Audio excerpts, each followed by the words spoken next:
Амрыг ирээ сонсогчдоо Сэтгэл зүйн хараал подкаст нь болсон бодтой гэмтэргийн талаар наривчлан дэлгэрэнгүй ярих учраас эмзэг мэдрэмтгий жирэмсэн насан туршаагүй зүрх судасны өвчтөе хүмүүс сонсохгүй байхыг зөвлөж байна. Манай подкаст нь гэмтэрэг зөрчлөөс урьдчилан сэргийлэх, эрх зүйн мэдлэг олох зорилготой бөгөөд ярьж буй хэрэгүүдийн газар байршил, хувь хүний мэдээллийг тодорхой дурдахгүй болно. За сайн бацхан уу сонсогчдоо манай подкастын 37 дахь дугаар хүрэхэд бэлэн болсон байна. Тэгээ та бүхэн гарчгаас харсан байх. Өнөөдөр бол ээжигээ 12 удаа хутгалж харьцаар хөнөөсөн маш хүнд хэргийн талаар ярих учраас сэтгэл санаа давчтаад, зочирдоод за зүрхний хэмнэ алддаг, мөн жирэмсэн болон бага насны хүүхдтэй болж өгвөл сонсохгүй байхыг зөвлөж шүү. За тэгээд шууд хэрэг рүү орцгоё. Одооноос эхлээд талигаачийг туул гэмтрэг үйлцэн этгээдийг Батаа гэд явна. Туул 1974 оны 4-р сард Улаанбаатар хотод төрсэн айлын том охин. Аав нь болохоор 2015 онд нас барсан. Эхээсээ хоёулаа өөр ах トゥ бол байхгүй. Хүүхэд ах トゥ бол эцэг эхийн гар дээр 4-р хороололд өсөж торинсон. 10 жилдээ нийслэлийн 47-р дунд сургуульд 1981 оноос эхлээд 1991 онд суралцаж төгсөөд шинжлэх ухаан технологийн их сургуулийн хүнсний технологийн сургуулийг хоолны технологич инженер мэргэжил эзэмшиж төгссөн. За их сургуулаа төгсөөд бол нэр бүхий зочид дуудлын ресторанд тоогоочоор 8-аас 10 жил ажиллаж байгаад бүгд найрамд Солонгос улсад гэрээд ажилчнаар 2 удаа буюу нийт 8 жил явж байсан. Ингээд 2023 онд бүгд найрамдах Солонгос улсаас гэрээний хугацаанд дуусаад Монгол улсад ирсэн байна. Туулын хувьд 1998 онд 10 жилийнхаа ангийн нэг залуутай хайр сэтгэлийн холбоотой болж Батааг тэр жилдээ төрүүлсэн. Харин нөгөө залуу нь бол хамтран амьдрахгүй гэж салж явснаас хойш одоо хүртэл гэдэг нь 2024 он хүртэл холбоогүй байсан. Туул солонгос хэлээр бол уншиж, бичиж ярьдаг. За Монголд ирснээсээ хойш бол хүүтэйгээ амьдарч исэн. Туул бол дүүтэйгээ, ээжтэйгээ, хүүтэйгээ маш ойр дотны харилцаатай, өөрөө маш даруухан зантай, амттай хоол хийдэг, хүүдээ бүх зүйлээ зориулдаг, бие биетэй бол маш их хайртай байсан. Өөрөө бол Туул 55 нас хүртлээр буюу тэтгэвртэй гартлаа Солонгост очиж ажил төрөл хийгээ, Батаагийн сургуулийнх нь диплом интернерээд ажил төрөл хийгээд одоо үргэж байгаа охинтойгоо бас амьдраад цаашид гэр бүлээрээ сайхан амьдрнаа гэж төлөвлөж дүүдээ ярьдаг байжээ. Хэрэг болохын өмнө бол Туулын сэтгэл санаа нь өөрчлөгдсөн, ямар нэгэн зүйл юусаа ажиглагдаагүй. Батаа хүүтэйгээ гэр бүлийн бусад гишүүдээс илүү амжихан харилцаатай байдаг, бас арх тамхи хэрэглэдэггүй байсан. Харин Батаагийн хувьд бол 1998 оны 7 сард Улаанбаатар хотод Туулын ганц хүү болж төрсэн. Хүүхэд нас нь Орос 5 дугаар цэцэрлэгт хүмүүжиж 1-р сургуульд 1-ээс 8 дугаар ангидаа суралцж агаад 8 дугаар ангиасаа шилжсэн. Тэгээд 9-өөс 10 дугаар ангиа нэр бүхий 10 жилийн сургуульд суралцаж төгссөн. За энэ дээр бол төгссөн сургуулийнхын нэр нь байсан ч гэсэн би оруулаагүй. Тэгээд математик, физикийн хичээлдээ дуртай, маш сайн сурдаг байсан. 10 жилээ төгсөөд Монголд их сургуульд 2 дугаар курс сураад Америк нэгдсэн улсын Калифорниагийн их сургуульд компьютерийн инженер мэргэжил эзэмшсэн. 2021 оны 4-р курс сурж байхдаа бол коронавирусын халдварын улмаас Монгол улсад ирээд үргэлжлүүлэн Монгол улсаасаа цахимаар суралцж байсан. За сургуульдаа бол шалгалтаа өгсөн, дипломо эрхийг хүлээж байсан юм байна. Тэгээд Туул Солонгос улсад ажилладаг байсан учраас багаасаа Батаа бол өвөө эмээ дээр өссөн. Зан аашийн хувьд зөөлөн, дууга төрлийн даруухан, ээждээ маш их хайртай, бас хоол сайн хийдэг. Өвөөгөөсөө хойш бол эмэгтэй хүмүүс дунд өссөн учраас цэвэрч хүмүүжлтэй, тусч зантай, арх тамхи хэрэглэдэггүй. Тэгээ нэг охинтой үргэж байгаа гэж бол ээждээ хэлжсэн, ихч эмээ хоёроосоо бол нуусан юм билээ. Тэгээ ээжтэйгээ хэвийн харилцаатай байсан. Туул Батаа хоёрын хооронд бол ямар нэгэн байдлаар тийм хэрүүл маргаан болж байсан баргуудаа байхгүй. Би биедээ маш их хайртай, хоорондоо амжихаа харилцаатай байжээ. Туулын хувьд бол их сургуулаа төгссөнийхаа дараа тоогоочоор нэг газар ажиллаж байгаа. Тэгээд Солонгос улсад бараг 8-9 жил ингээд гэрээд ажилчнаар Солонгос улсад хар ажил хийгээд хөдөлмөр хэрхэлж байгаад Монголд ирсэн болохоор маш их ядарч туйлдсан, тэгээд турж ицсэн, ер нь гаднаасаа харагдах байдал нь тэгж харагддаг байсан юм байна. Тэгээд Батаа бол нэг сургуулаа төгсчөөд гадаадаас диплом эрхийг хүлээж исэн гэдгсэн шүү дээ. Тэгээд Туул бол санаан зовоод ажил төрөл хий, миний хүү сургуулийн чинь диплом энтер хизээ ирэх юм бэ гэд сардаа бол 1-2 удаа асуудаг байсан. Тэгж асуух дахь нь бол би өөрөө мэдж байгаа штэ. Утгагүй сургуулаас хариу ирнэ гэж би хэлсэн штэ. Тэрийг яагаад ингэж надаас дахин асуугаад байгаа юм бэ гэж ер нь нэлээд цааргалсан өнгө аясаар хариулж байсан байна. Тэгээ гэр бүлийнхэн зүгээс бол үерхлийнх нь харилцаанд юусоо оролцдоггүй байсан. Тэр талаараа угаасаа өөрөө юусоо ярьдгүй зөвхөн ээждээ л хэлжсэн. Тэгээ туулч гэсэн өөрөө хүүгийнх нь талаар ээж дүүн ингэж жоохон зэмлэнгүй өнгө аястай зүйл хэлэхээр юусоо зэмлүүлэхгүй хэр халдаадгүй байж. Ээж нь ер нь бол батаг ерөөсөө дутагдах, гачигдах зүйл үүсгэсэн. Тэг гэр бүлийн хувьд хангалттай боломжийн амьдралтай. Тэг яагаад ийм зүйл хийсэн гэдгийг бол яаж бодоод олохгүй байна гэж эгч нь бол мэдүүлэг өгсөн мэлээ. Гэтэ бата ээжигээ ингээд цагнахаар нэлээд тийм хүн дээр тусгаж аваад гүн гүнзгий хүлээж авдаг байсан. За одоо ингээд хэрэг болсон өдөр яг юу болсон талаар мэдүүлэг дээрээс үндэслэн та бүхэнд хүргье. Бата 2024 оны 11 сарын 7-ны өдөр найз охин Заяатайгаа орой 23 цаг хүртэл уцаар ярьж агаад амарцгаасан. 11 сарын 7-ноос 8 шилжих шөнийн 4-5 цагийн үед бол сэтгэл санаа таагүй цаашид амьдрах хүсэлгүй болсон гэх шалтгаанаар шалтгаглаж өөрийн төрсөн их туулыг унтжаах үед нь хүзүүний 7 дугаар нугалмын дунд хэсэгт 6 удаа, цээжний зүүн хэсэгт 6 удаа, нийт 12 удаа хутгалж улмаар цээжний хүндий рүү нэвтэрч зүүн уушиг, зүрхний баруун тосгуур, зүүн ховдлыг гэмтэн хатгагдаж, зүсэгдсэн шарах, цээжний зүүн хүндийн өнхөлцгийн хүндий дэх цус хуралд бүхийг гэмтэл учруулж, амь насыг нь бол онц хэрцгийгээр хохироосон. Үүнийхээ дараа шууд найз охин руугаа залгаад би ээжигээ алчлаа, би амиа орлоо, би муу хүн шүү дээ гэж Заяад хэлсэн. Тэгээ Заяа унтж байгаа цэрсэн болохоор нилээ нойр мөг яг юу яриад байгааг нь юусоо ойлгож ядчихад бол Бата шууд уцаа тасалсан. Тэгээ Заяа дахиж өөрөө эргүүлж залгахад Бата дахин л би амиа орлох гинэ гэж таслаад тэгээ Заяа ахаад хит удаа залгасан ч гэсэн уцаа авахгүй байсан учраас шууд аавдаа хэлээд гэрлүү нь явсан. Тэгээ гэрийнх нь гадаа очиход бол орчных нь код, тоотыг нь мэдэхгүй болохоор аавтайгаа очичоод буцаад гэрлүүгээ хараад Батагаас дуудлага ирэхийг хүлээхээс өөр аргагүй болсон байгаа юм. Ингээд ээжсэн чинь Заяагийн аав руу цагдаагийн газраас холбогдоод Батагийн гэрийн гадаа хүрээд ирээ гэж хэлж байхад бол Бата яг тэр үед Заяа руу залгаж таарсан. Тэгээ өмнө залгаад нэг амиа хорлоо гэдэг үгээл бас тавтаж хэлээд тэгээ Заяа ерөнхийдөө байдлыг ойлгоод тайвшруулангуудлаа байгаа газар чинь би яваад очиё гэхэд бол өөрийнхөө байгаа байршлыг зааж өгсөн. За ингээд Заяа цагдаагийн албаа агштад Батагийн байгаа байршлыг буюу цуслан дээрээ байна гэж хэлсэн учраас тэр газрыг зааж өгсөн байгаа юм. За мөн Заяагийн өгсөн мэдүүлгээр бол Батагийн нэр дээр танихгүй хүн 2 гарагт зээлээр гаргуулж авсан. Түүнээс болоод Бата уц аваагүй хэрнээ зээл төлөх болоод тэрийгэ төлөхгүй болохоор шүүхэд Батаг өгсөн байсан. Өмнө нь нэг охинтой үргэжсэн тэр охин нь бөөрийн хагалгаанд орох жоо мөнгө хэрэг болоод нилээдгүй хэмжээний мөнгө тэр охинтой өгсөн ч нөгөө охин нь удалгүй салсан. Тэгээ бас Заяад өвөөгийнхээ талаар бага бахт нь өвөө айр хуудаг байсан, гэрийнхээ хүмүүсийг их зоддог, гэрээс нь хөөгөөд гаргацдаг байсан. Бас эгчтэйгээ, эмээтэйгээ муудалцчлаа, намайг хүн биш юм шиг үзэх юм аа, миний саналыг тоохгүй юм аа гэж хит удаа Заяад ярьдаг байсан юм байна. За одоо Заяагийн аавын өгсөн мэдүүлгээс та бүхэнд хүргэе. Би Бата гэдэг хүний талаар мэдэхгүй. Миний мэдхээр манай охин Заяатай үерхэж байгаа гэж өөрөө надад хэлсэн. 2024 оны намар бах. Анх гэртээ дагуулсан ирж танилцуулж исэн. Тухайн үед уулзж ярилцахад хэвийн, дүлгөөн, тайван, өөр ингэсэн үзэл бодолтой, шудраг зантай, дажгүй залуу шиг санагдсан.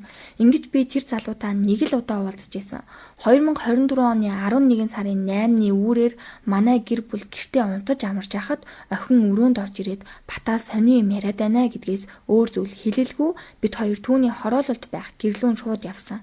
За явж байх замдаа бол охин Бататай холбогдох гэж оролцсон боловч утас нь юусоо болохгүй байсан. Гэрийнх нь гадаа очсон боловч орцны кодыг нь мэдгүй.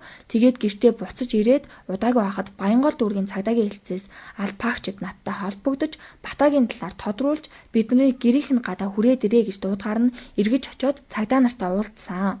Бид нарыг цуслан хүртэл явж байх замд нэг газар зогсоогоод үлдээсэн. Миний хувьд тухайн өдөр Батаг огт хараагүй гэсэн байна. За мөрдөн шалгаалгын явцад бол Батагийн нэр дээр танихгүй хүн 2 утас зээлээр авсан талаар дурдгдсан учраас зээл авсан газрын хуульчаас мэдүүлэг авсан. Одоо мэдүүлгээс нь хүргэе. Би Storefake компанид хуульчаар ажилладаг. Манай байгууллага иргэдэд одоо аваад дараа төлөв буюу тодорхой төрлийн бүтээгдэхүүнийг хуваан төлөх нөхцөлтэйгээр худалдаа авах эрх олгодог газар.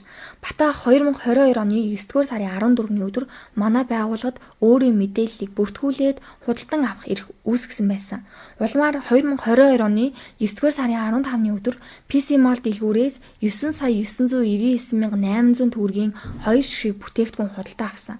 Ингээд худалдаа авалтын төлбөр огт төлөгдөхгүй яваад байсан учраас 2024 оны 6 дугаар сард Баянгол дүүргийн иргэний хэргийн анхан шатны шүүхэд манай байгууллагын зүгээс алданг хугацаа хэтэрсэн төлбөр болох 11,849,755 төгрөгийг Батаагаас нэхэмжилсэн. Шүүхээс 2024 оны 9 сарын 3-ны өдөр талуудын эвлэрлийг баталж үндсэн 11,849,775 төгрөг дээр нэмж улсын тэмдэгтийн хураамж 102,273 төгрөг. Ингээд нийт 11,952,048 төгрөгийг Бата манай байгууллагад 2024 оны 11 сарын 7-ны өдрийн дотор барагдуулахар болсон. 2024 оны 11 сарын 8-ны өдрийн хүртэлх хугацаанд огт төлбөр барагдуулах талаар арга хэмжээ аваагүй бөгөөд өөрөөс нь тодруулахад цалин буугаагүй байна, урамшуул бодогдоогүй байна гэх тайлбаруудыг хийжсэн. Ингээд 2024 оны 11 сарын 8-ны өдөр 5 цагийн орчимд шөнийн шүү. Манай байгууллагын дансанд 13 сая төгрөгийг буюу 1,47,952 төгрөгийн илүү төлөлтийг хийсэн. Илүү төлөлт хийсэн талаар өөртөө нь холбогдох гэтэл дугаар нь холбогдохгүй өдийг хүрч байна. Би өөрийн хувийн дугаараас төлбөрөөр шаардсан байдлаар 2024 оны 10 сарын 21-ний өдрөөс хойш холбогдож исэн Бата анханасаа би танай гар утасны аппликейшнийг яаж ашиглах талаар мэдэхгүй, яаж бүртгүүлэх талаар мэдэхгүй, бүртгүүлж байгаагүй. Гэтэ одоо нэгэнт миний нэр дээр үр үүссэн юм чинь би төлнө, хугацаа олгооч гэж байр сууриа өөрөө илэрхийлж ирсэн гэсэн мэдүүлэг өгсөн байна. За та бүхэн сая сонссон байхаа. Өөрөө зээл аваагүй ч гэсэн би төлөх болно гэж хэлсэн нэгдүгээрт. Үнэхээр өөрөө зээл аваагүй бол яагаад гомдол гаргаж халахвахгүй хүний авсан утасны бүхэл бүтэн 10-11 сая төгрөгийг төлж байгаа. Тэгснээ төлбөрийг нь бүр илүү төлөлт буюу 13 сая төгрөгийг хэрэг болсон өдрийн шөнө буюу 11 сарын 8-ны үүрийн 5 цагт шилжүүлсэн гэхээр баг ингээд ээжигээ алчаад шилжүүлсэн байх маш өндөр магадaltaй болж таарад байна. Өмнө нь үерхжсэн охиндоо их хэмжээний мөнгө өгсөн гэсэн те тэр мөнгийг хаанаасаа олж өгсөн бэ гэдэг бас нэг асуулт гарч иж байгаа байхгүй юу. Хэрвээ үнэхээр 10 гаруй сая төгрөгийг хоёр утас Бата өөрөө зээл аваад тэрийг цаашаагаа дамлж зарах ч юм уу те мөнгийг нь нөгөө хуучин найз охиндоо өгсөн байж болох уу. Тэгэд энийг ээжтэй хэлж чадахгүй зүгээр 12-13 сая төгрөгнөөс олж ээжигээ алсан байж болох уу. Тэг маш олон асуултууд гарч ирж ийн л та. За дараагийн гэрч буюу Бататай 8 дугаар ангитай хамт сурдаг байсан ангийн хүүхдээс нь мэдүүлэг авсан байсан. Одоо мэдүүлгээс нь үргэе. Би Бататай 2011 онд сургуульдаа 8 дугаар ангид хамт элсэж орж байсан. Бид хоёрын зан ааш нийцжсэн учраас найзууд болсон.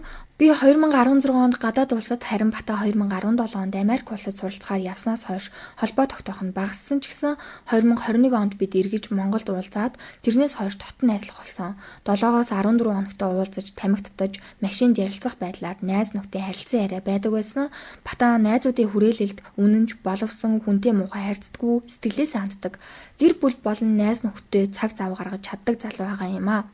Гэр бүлийн харилцааны үед бага багт нөгөө нь насарсан аав гэдэг хүний талаар бол огт ярьж байгаагүй.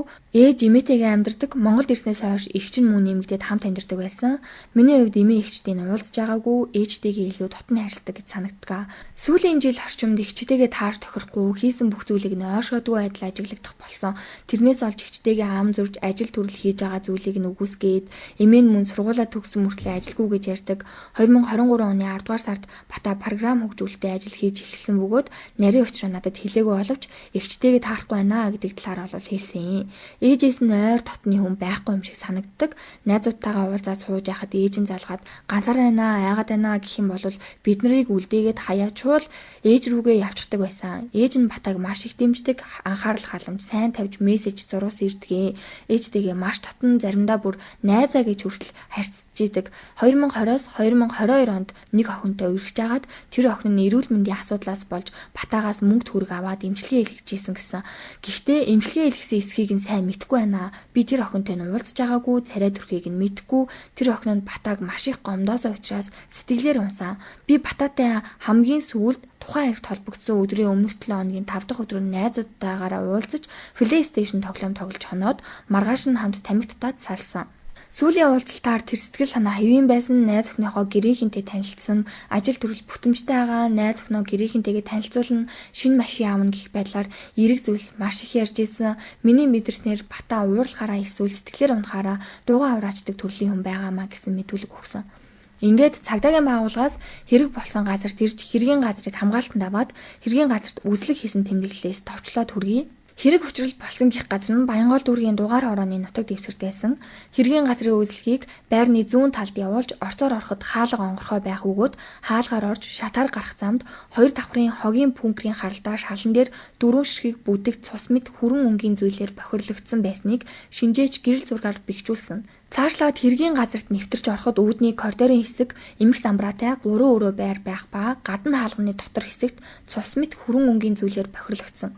Том өрөөний дотор байх эд зүйлийг эмх замбраагүй тараасан байдалтай уг өрөөнд байх цогц нь өрөөнд ороход хаалганы баруун гар талд буюу ертөнцийн зүгээр өрөөний хойдлын ханад тулгаж байрлуулсан хар хүрэн өнгийн модон орон дээр цус мэт хүрэн өнгийн зүйлээр бохирлогдсон цагаан өнгийн дэвсгэр даавн дээр ягаан өнгийн цэцэгтэй хүнжлөөр биеийг нь бүхэлд нь бүтээсэн хоёр хүлийн доор саарл өнгийн цэцэгтэй дээр байрлуулсан толгой хэсгэнд баруун зүгт хоёр хөл зүүн тийш чиглэсэн эд хэрэгтэн бүрэн хоёр хөл шулуун жийсэн хоёр гар биеийн дагуу байрлсан биеийн бүхэлдээ цус мэт хүрэн өнгийн зүйлээр бохирлогдсон хоёр нүд анаастай үзэгдэх үүдэн шүд бүтэн эмхтэй үний цогцос байсан.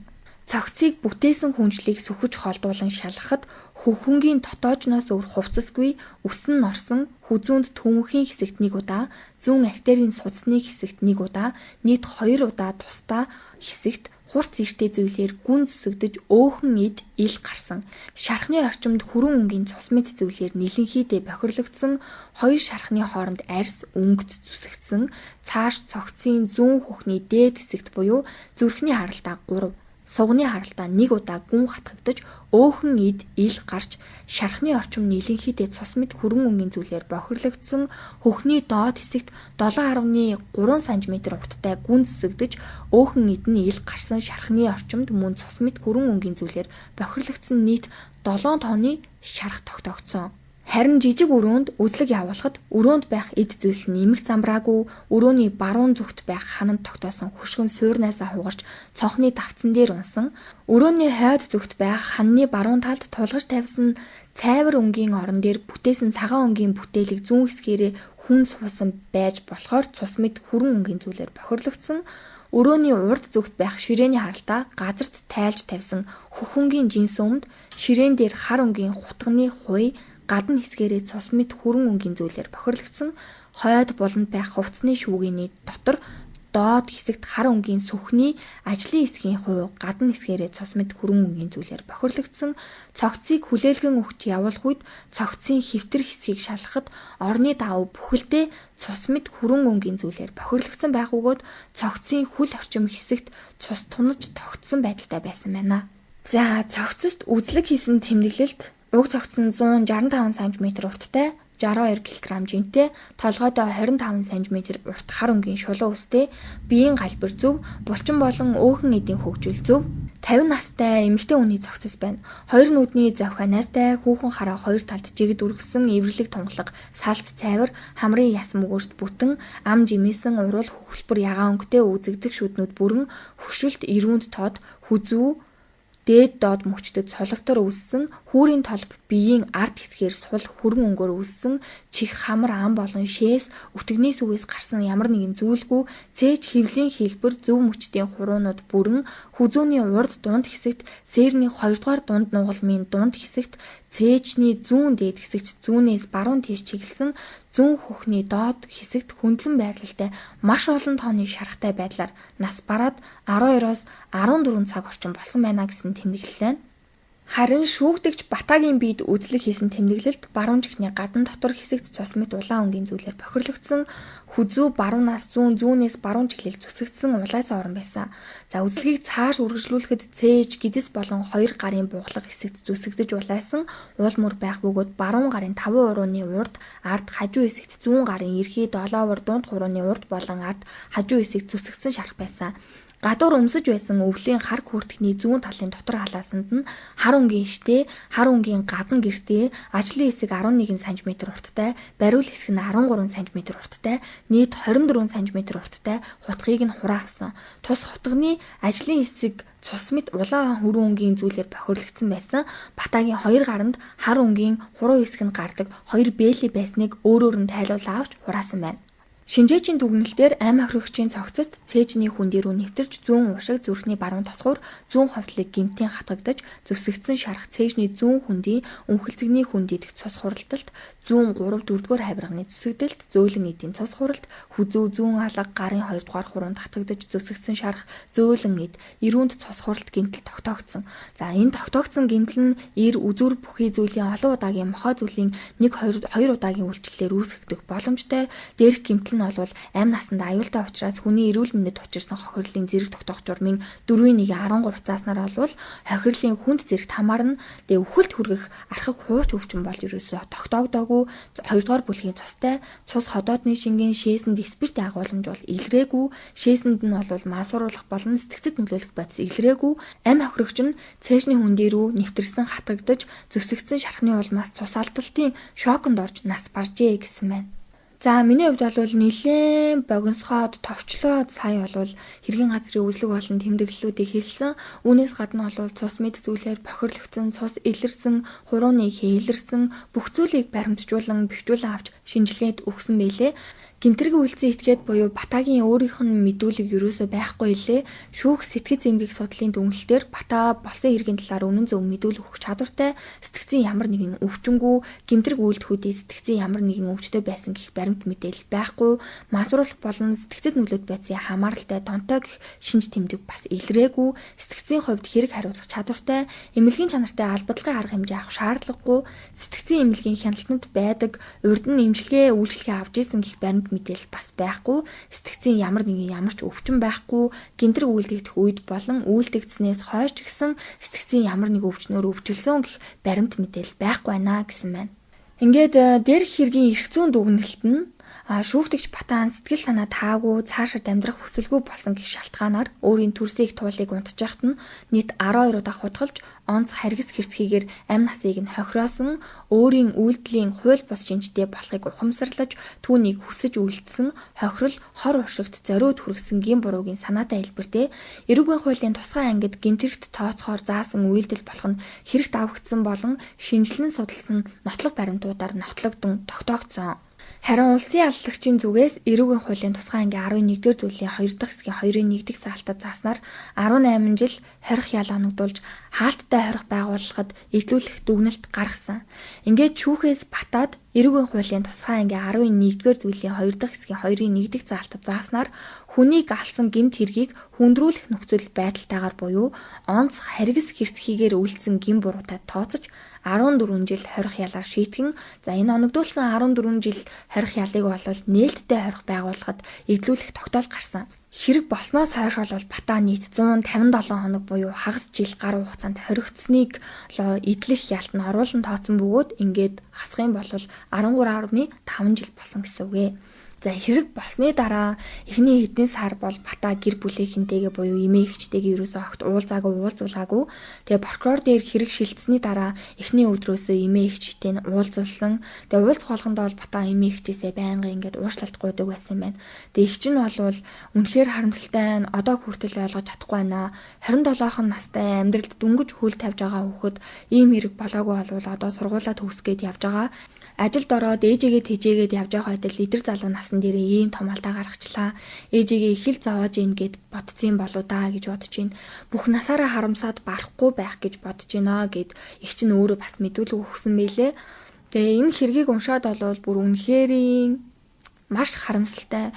Одоо талигаач их сургуулаа төгсөөд Монголд 8-аас 10 жил ажилласан. Тэгээд цорын ганц хүүтэй штэ тий. Хорвоод ирэх цорын ганц хүн төрсөн ээжигээ бүр ингээд 12 удаа хутгалаад ална гэдэг бол бүр үнэхээр аимшигтай. Хамгийн гол нь Монголд 8-аас 10 жил ажиллаад тэгээд Солонгос улсаас очиод гэрээгээр 2 удаа тий хар ажил хийгээд хүүгийнхаа төлөө тэнд ингээд өдөр шөнөгүй ажиллаад ирээд Монголдо дөнгөж ганцхан жил болж исэн. Тэгэхэд ингээд хорвоод ирэх цорын ганц хүүдээ бүр 12 удаа унтчихтай хатуулуулна гэдэг бол үгээр хэлхийн аргагүй байх. Тэгээд та бүхэн маань бас өөрсдийнхөө санал бодлоо бичээрэй. Өнөөдрийн үндсэн хэрэг маань бол ингээд дуслаа. За одоо та бүхэндээ нэмэлт хэргийн талаар мэдээлэл өгөхөөр бэлдсэн байгаа. Тэгээ баг ихэнх нь мэдсэн баха. Хэдхэн хоногийн өмнө буюу 2025 оны 6 сарын 27-ны өдөр бүр маш аимшигтай хэрэг гарсан. Баянгол дүүргийн 6 дугаар хороонд байрлах Жеммал гэд худалдааны төв байдаг. Тэгээ энэхүү худалдааны төвд эмэгтэй хүнийг утгалж амь насыг нь хөнөөсөн гэх хэрэг бол цахим ертөнцөөр маш хурдцтайгаар тарсан. Тэгээ энэ хэргийн талаар цагдаагийн байгууллагаас бол Баянгол дүүргийн 6 дугаар хороонд байрлах Жеммал худалдааны төвд эмэгтэй хүнийг утгалж амь насыг нь хөнөөсөн гэх хэрэг бүртгэгдсэн. Одоогоор шалгалтын ажиллагаа үргэлжилж байгаа. Тийм болохоор нэмэлт мэдээлэл өгөх боломжгүй холбогдогчийг бол цагдаа хорьсон гэсэн мэдээллийг өгөөд байгаа. Тэгэхээр энэ хэрэгтэй холбоотойгоор ээгүүр сайд мэдээлэл бэлтгэсэн байсан. Одоо та бүхэнд мэдээллээс нь хүргэе.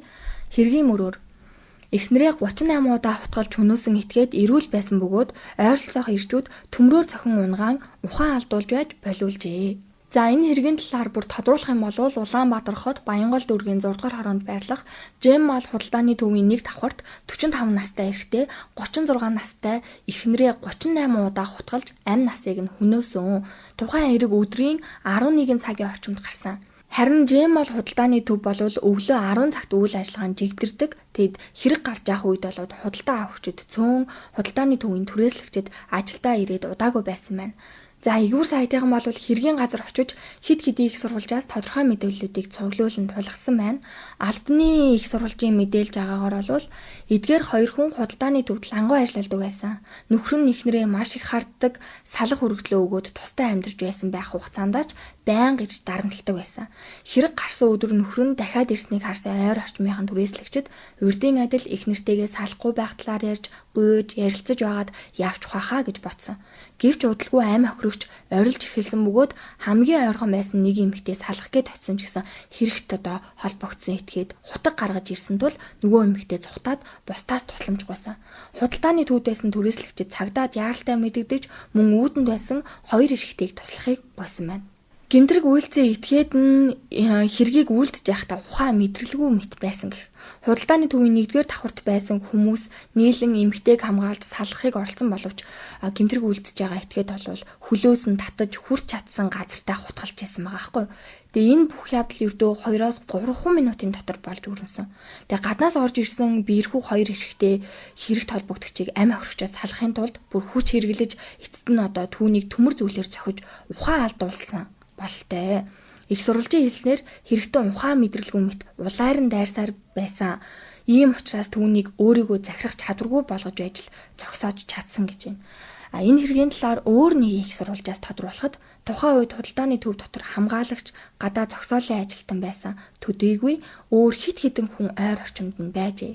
Хэрэг маш хурдан буюу 2 минутын дотор болж өнгөрсөн гэж хэлж байгаа бөгөөд бүгд л сандарч айж, зарим нь тусламж гуйж, зарим нь салах гэж оролцсон. Мөн хэрэгт холбогдогч ямар нэгэн согтолтын зэрэггүй ирүүлээсэн. За тухайн гэр бүл бол бага насны хүүхэдтэй нөхөр нь гэр бүлийн хүчирхийлэл үйлддэг, мөн эхнэрээ маш их хардаж, зоддог, зовоодог хүн байсан.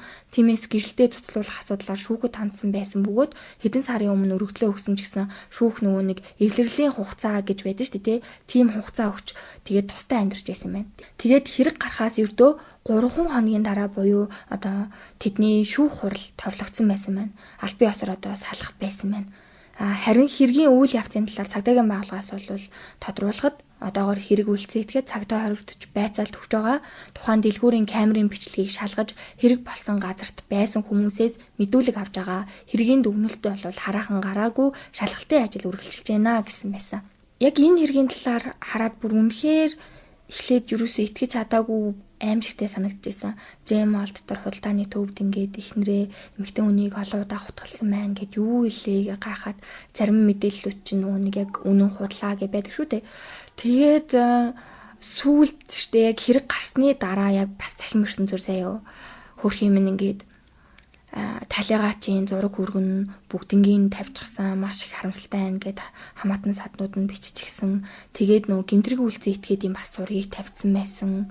Энэ бол бүр үнэхээр аимшигтай хэрэг байсан. Яг цахим ертөнцөөр ингээд мэдээллүүд яваад ангууд зарим юм чинь нэг ер нь цахим ертөнцид тавьж байгаа мэдээллүүдийг шүүлтүүртэй хандахгүй бол зарим нь худлаа үнэн гэж янз янзын мэдээллүүд байгаа.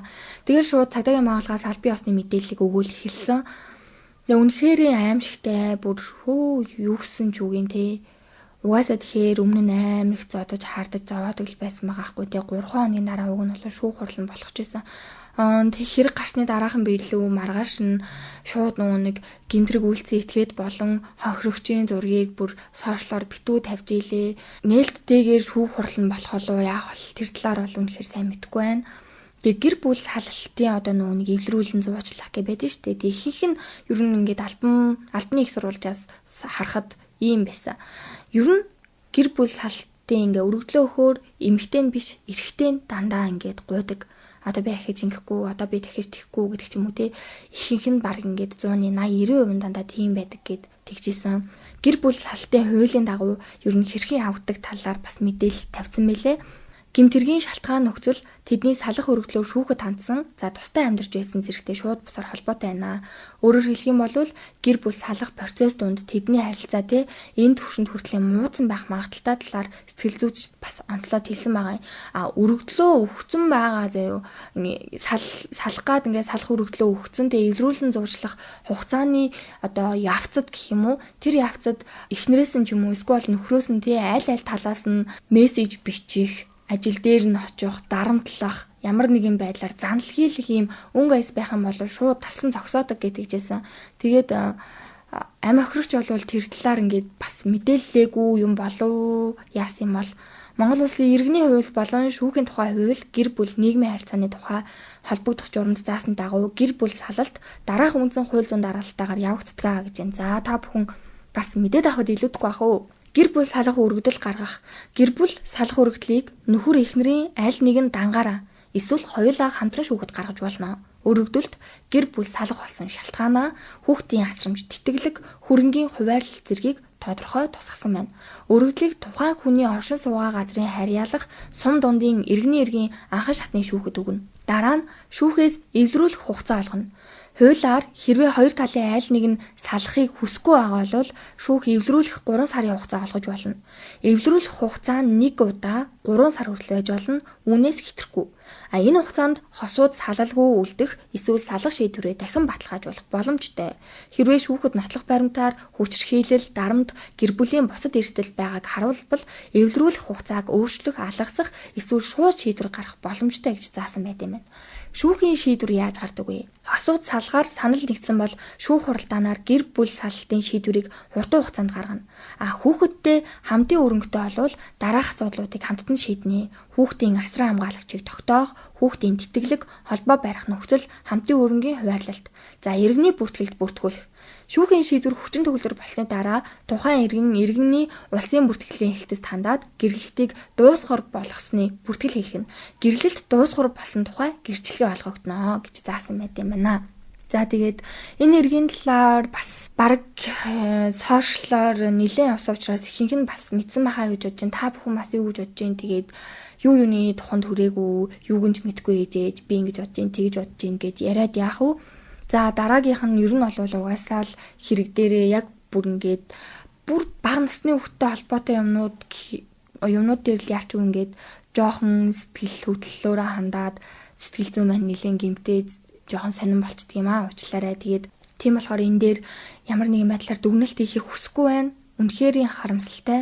За дараагийнх нь 6 зармиг зээлсэнгүү гэж дэлгүүрийн худалдагч эмэгтэйг зоджээ гэсэн бичлэг цахим орчинд нийтлэгдсэн. За яасан бэ гэхээр Дундгой аймгийн Сайн цагаан сумын хүнсний дэлгүүрийн худалдагч эмэгтэйг 6 зармиг зээлсэнгүү гэж зэрлэгээр зодож буй бичлэг цацагдлаа. За цахим орчинд бол энэ бичлэг маш олон хүмүүс ер нь постлцсан байсан.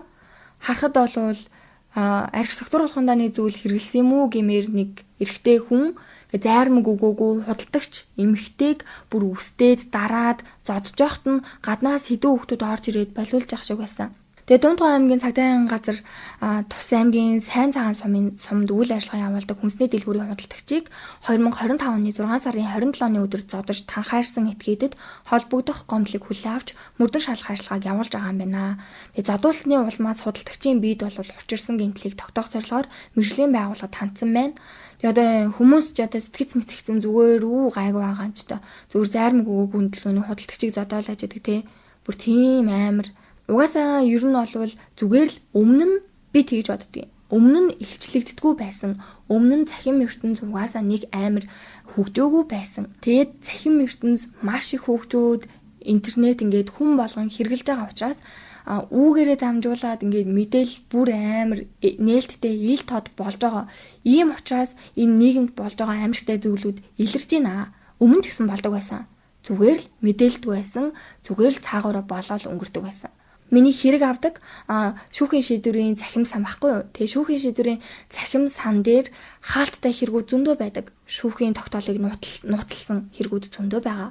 Тийм болохоор үүнээс аимшигтай зүйлүүд угаасаа зөндөө болж байгаа. За өнөөдрийн хэрэг маань ямар ч байсан ингээд дууслаа. Та бүхэн маань сэтгэл зүгээ эрүүл байлгаарай. Тэгээд эцэстэн гэж хэлэхэд ер нь яг ингээд хосын харилцаан дээр эмэгтэй хүнд зүгээр нэг л удаа гар хүрсэн болвол те нэг л удаа таныг ямар нэгэн байдлаар цохиж, зодсон, дарамтлсан, занл хийсэн болвол зүгээр л энэ явдал нэг удаа болоод өнгөрөхгүй. Өөрөө өөрийгөө хайрлаарай эмэгтэйчүүдээ. Ганцаараа бай гэх юм бол хинч ганцаараа байж чадна. Тийм болохоор өөрсдийгөө хайрлаарай. За ингээд сэтгэл зүгээ эрүүл байлгацгаая.